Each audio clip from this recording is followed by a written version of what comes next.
Welcome to the EEE360 video for lab number 17, the wound rotor induction motor, part 2.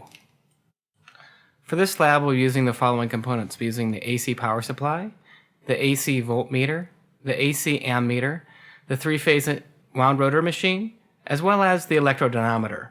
And these units are coupled together. And now the TAG Chang will make the connections for us. First, we're going to go from the adjustable AC power supply to the A-phase stator winding. Connect the B-phase power supply to the B-phase stator winding. Lastly, we'll connect the C-phase stator power supply to the C-phase winding. We also want to double check the line-to-line voltage of our variable AC power supply. We're going to connect the voltage between phase A and phase B.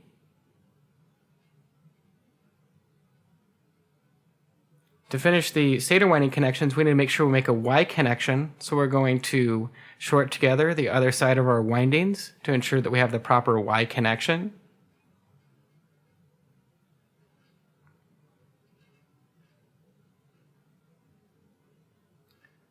Next, we're going to measure the current that's going through the rotor, so we're going to connect the A phase through the AC ammeter. We'll connect the B phase rotor winding to an ammeter. We'll also connect the C-phase rotor winding to an ammeter. And we're also going to connect the rotor windings in Y, so we'll go ahead and short the other terminals of all three of our AC ammeters.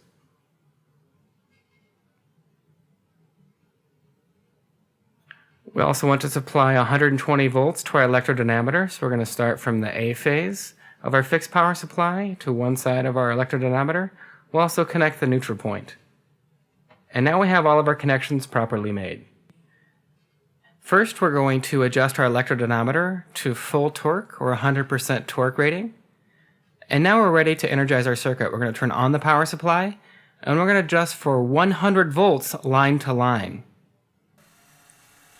We can see that when we have it at 100 volts, our motor is turning just very slowly. Let's take a close look at all of our measurements. And here's our current readings, our current going through the rotors. We're on the 8 amp scale, so look at the numbers at the bottom. Our A phase is approximately 2.9 amps. B phase is about 2.9 to 3 amps. As well as C phase is also about 2.9 to 3.0 amperes. Here we can see that our reading of our electrodynamometer is about 4.1 foot-pound inches. And students, now is your chance to go into the lab and perform this and other experiments on the three-phase wound rotor induction machine, as outlined in your laboratory manual.